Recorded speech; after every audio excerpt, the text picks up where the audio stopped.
예, 안녕하십니까. 예, 긴 시간 동안 많이 지루하셨겠는데요. 예, 장애 진단은 뭐 간단합니다. 그 병원에 찾아가셔가지고 담당 선생님께 여쭤보시면 진단이 가능한지를 말씀해 주실 텐데요. 근데 최근에 규정이 몇 가지가 바뀐 게 있어가지고 그 부분도 좀 잠깐 설명을 드리겠습니다. 예, 지금 뇌전증 장애인 등록 현황인데요. 이게 11년도 자료입니다. 그 이후에는 아직 그 집계된 게 없어가지고 그런데 어쨌든 1, 2, 3, 4등급이 이렇게 돼 있고 전체 8,950명이 지금 등록이 돼 있습니다. 그리고 4등급이 제일 많은 걸로 돼 있고요. 4등급이 제일 많고 이제 쭉 증가하다가 2011년에 무슨 좀 약간의 프로세스가 변경되면서 좀 약간 감소된 감이 있고요. 예, 이것도 2012년 데이터가 아직 집계가 안 돼 있습니다. 장애 등록 현황을 나이별로 좀 보니까 살펴보니까 이게 40대하고 50대가 제일 많으시더라고요. 제일 많으시고 예, 그래서 이제 유병률을 고려하면 이제 우리나라에 한 20만 명 정도가 있을 걸로 지금 외국 데이터나 국내 이제 약품 사용량이나 이런 걸 보면은 한 20만 명 정도가 있을 거라고 생각되는데 그 중에 한 20에서 30%가 난치성이라고 예상이 되고 그러면 한 5만 명 정도가 있을 걸로 추정이 됩니다. 그런데 이제 뭐 한 아직 그 5분의 1 정도만 지금 돼 있는 걸로 돼 있고요. 그보다는 좀 늘었겠지만 그래서 그 원인은 아무래도 자기의 병을 드러내기 싫은 이제 그런 면도 약간 있고 사회 부정적인 인식 때문에 그럴 수도 있고 그다음에 이런 장애 진단을 받을 수 있다는 것에 대한 홍보가 아직 덜 된 면도 좀 있을 걸로 생각이 됩니다. 그래서 이게 국민연금공단에 가면 홈페이지에 가면 이제 장애 등록 심사의 절차와 제출 서류가 이렇게 나와 있습니다. 그래서 요 주소로 따라서 들어가시면 이런 게 있고요. 그래서 여러분들은 여기 직접 가실 필요는 없고 동사무소에 가시면 됩니다. 동사무소에 가서 물어보면 이제 어떻게 진단 의뢰를 하는 서류를 줄 수도 있고요. 그래서 병원에 가셔가지고 거기 필요한 서류를 발급받아서 다시 어, 동사무소 가셔가지고 다시 제출을 하시면 여기서 이제 심사가 올라가서 어떻게 됐다 하고 이제 여러분들한테 통보가 됩니다. 그래서 여러분들은 동사무소에 가시고 병원에만 가시면 되고요. 예, 장애 진단 시 필요한 구비 서류입니다. 그래서 이 간질 장애에 대해서는 이제 주로 이렇게 장애 진단서를 쓸 때 이제 이런 것들을 더 자세히 쓰게 돼 있습니다. 그런데 일반적인 장애 진단서에 표시가 안 될 수도 있기 때문에 간질 장애 소견서라는 게 또 따로 있습니다. 한 장이 더 있어가지고 그것을 더 쓰게 돼 있고요.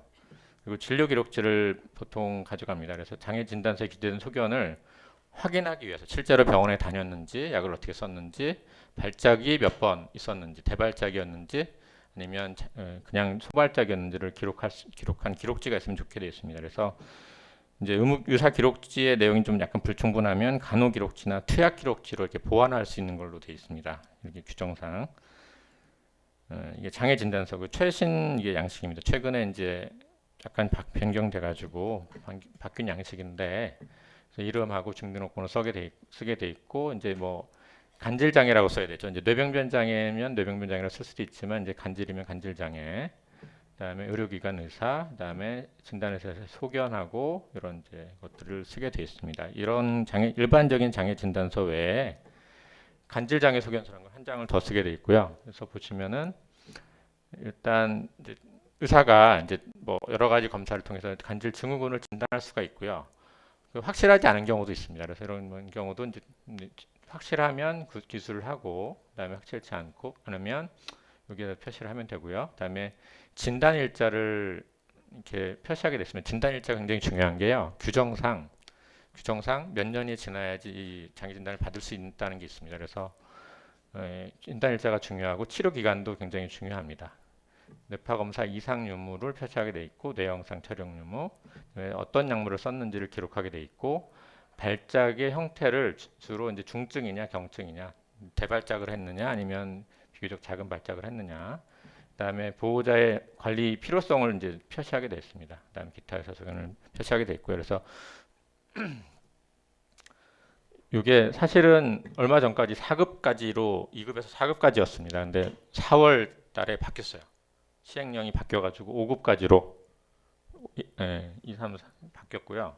그다음에 성인과 소아로 구분이 됐습니다. 그래서 보시면은 장애인 복지법 시행 규칙을 네이버에서 이렇게 검색을 하시면 4월 3일 날 2013년 4월 3일자로 이렇게 개정이 됐고요. 그래서 예, 이렇게 여기서 클릭을 해서 들어가시면 이런 게 뜹니다. 예, 뜨고 근데 복잡한데요. 그래서 사실은 이제 그게 개정되기 전에 작년에 이렇게 3개월만 돼도 간질 장애를 판정을 받을 수 있다 이렇게 변경하겠다는 이제 보도 자료가 나왔었고요. 실제로 그렇게 변경이 됐습니다. 그래서 개정 항목이 실제로는 이제 소아청소년과 전문의 선생님들도 이미 장애진단서를 쓰고 계셨는데 그 규정상 그렇게 안 돼 있었던 거를 추가를 했고, 그다음에 중증과 경증 발작 형태에 따라 명확히 구분하도록 했고, 그다음에 진단 후 3년이었거든요. 2년 동안 치료를 했더라도 진단 후 3년 후에 이렇게 장애진단서를 쓰는 것으로 돼 있었는데 2년으로 바뀌었습니다. 그리고 3개월만 증상이 3번 중증 발작이 3번 있으면 5급을 받을 수 있게 변경이 됐습니다. 그래서 이렇게 예전에 2, 3, 4급으로 돼 있었는데 5급까지로 바뀌었고요. 예, 보시면은 이제 월 8회 이상의 중증 발작이 연 6회 이상이라고 되어 있습니다. 그래서 이렇게 회로 바뀌었고 이게 뭐 6개월이었던 것을 회로 이렇게 다 변경을 시켰고요. 대개 이제 이 수치는 비슷합니다. 그런데 추가된 것이 이제 5급이 새로 추가가 되면서 2년 이상 진단된 지 2년 이상 됐고 3개월 이상 이제 계속 있는 경우에 또 이렇게 그 진단을 받을 수 있는 것으로 되어 있습니다. 소아는 등급이 변경된 사항은 없고, 그래서 장애 진단 전문의도 소아 청소년과 전문의가 추가가 됐고요. 그래서 결국은 이제 여러분들이 사실은 이제 적극적으로 치료를 하고 열심히 치료를 하면서 거기에 적절한 진단을 받으시려면 팁이 있습니다. 그러니까 2년이 경과해야 되고 2년 이상 계속 다닌 기록이 있어야 되겠죠. 그래서 어떻게 치료를 받았고 한 기록이 객관적인 자료가 있어야지 여러분들이 손해를 안 보시기 때문에 그런 자료가 있어야 됩니다. 그래서 이제 최소한 그래서 한 의료기관에서 최소 3개월 이상 치료를 받아야 된다는 이제 결론이 나오고요. 그래서 한 병원에서 꾸준히 치료를 받는 것이 유리하고, 그래서 적극적인 치료를 한 기록이 의무 기록에 남아 있어야 됩니다. 의무 기록에 남아 있어야 되고, 그다음에 장애 소견에 대한 내용도 어떤 장애 소견이 있는지도 이렇게 의무 기록에 기재가 되어 있어야 합니다. 그래서 앞서도 뇌전증 일기나 수첩이 중요하다는 얘기를 했었는데 이런 것들을 작성해서 담당 의사 선생님한테 제출해 주시는 것이 객관적인 자료를 나중에 제시하는 데서 굉장히 중요할 수 있기 때문에 이런 것들을 기록하는 습관을 들이시는 것이 좋겠습니다.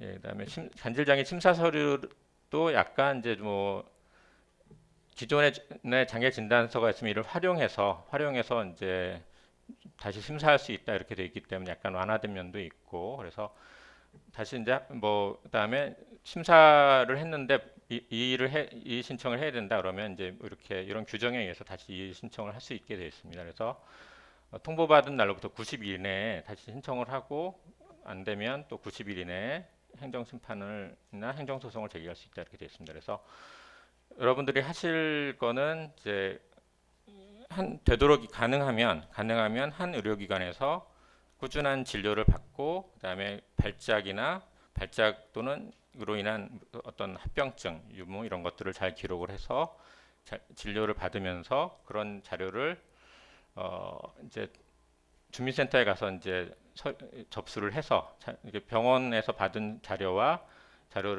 그런 진단서하고 이런 것들을 같이 의무 기록을 같이 접수를 해서 심사를 신청하시면 되겠습니다. 예, 이상입니다.